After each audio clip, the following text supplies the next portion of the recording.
The Quick Scan widget lets you find the markets that experience a sudden and big price change, either drop or rise. To start receiving Quick Scan alerts, you need to set up the Quick Scan filter. Click the settings icon, then create your first preset by clicking the plus icon. Enter the preset name and click Save. Select a time frame for the price change. You can choose among 5, 10, 15, and 30 minutes timeframes. Select notification sound for rise, drop, and fat finger alerts, and check if you want to receive desktop notifications. Now you need to add a rule. Select the exchange you want to find markets on. Type in the markets or currencies you want to receive notifications for.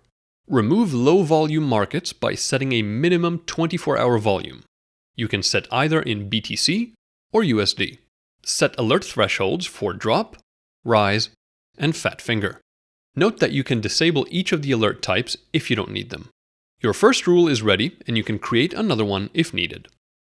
Below the rules, you can exclude some markets from the scanner by market name, currency, or by a minimum price.